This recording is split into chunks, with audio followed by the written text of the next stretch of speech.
sommes très heureux, nous, à la CEA, d'avoir organisé cette semaine-là qui a commencé par une activité citoyenne qui consistait évidemment à mettre la main à la pâte pour pouvoir nettoyer certaines côtes polluées dans le contexte de la pollution plastique et ainsi de suite, pour pouvoir montrer que de toute façon l'économie bleue commence par des petites actions de tout le monde et de tous les jours.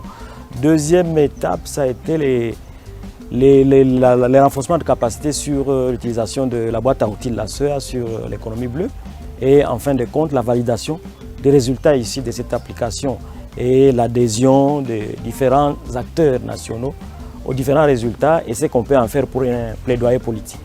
Et pour nous, ce qu'il faut faire tout de suite, c'est de créer cette plateforme qui permette aux différents ministères de pouvoir échanger les informations qu'ils ont, de pouvoir continuer à améliorer l'état d'information statistique qui permet de peaufiner les indicateurs que nous avons à ce niveau-là. Et il a été établi que la tendance à travailler en silo, les données éparses continuent à handicaper la qualité des indicateurs qui ressortent de la première évaluation.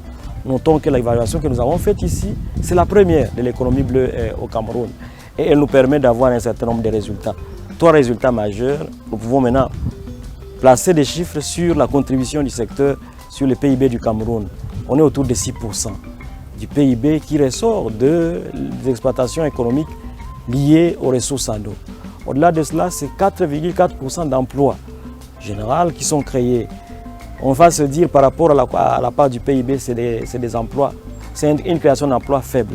Mais tout de suite, on s'en remet à l'informalité majeure de ces emplois qui nous convainc que ces emplois sont sous-estimés. Il faut donc continuer à améliorer la qualité de la statistique pour que nous puissions avoir une idée globale et juste des emplois créés par le secteur.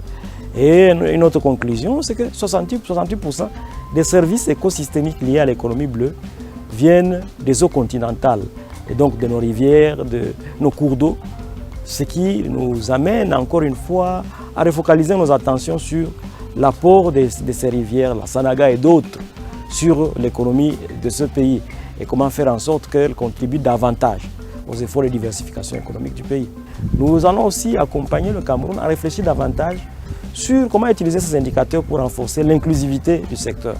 La part des jeunes, de femmes, des migrants a été soulignée durant les discussions. Il s'agit pour nous d'identifier des outils qui prennent en compte les besoins spécifiques de ces catégories pour que ces secteurs soient celui, comme le président de la République l'a dit, qui aide à promouvoir et à répondre aux besoins spécifiques des groupes particuliers tels que les jeunes et les femmes, mais aussi qu'il soit un outil d'intégration des migrants et des réfugiés dans le pays.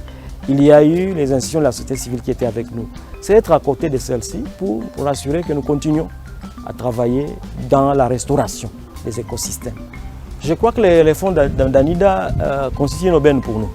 Une aubaine dans la mesure où non seulement ils permettent d'embrasser cette question, mais aussi d'aller au niveau sous-régional, c'est-à-dire les possibilités d'apprendre des autres, ce qui est déjà une très bonne chose. Une autre chose, c'est que ça nous permet d'avoir une approche intégrée qui touche non seulement au pilier économique, mais aussi au social et environnemental.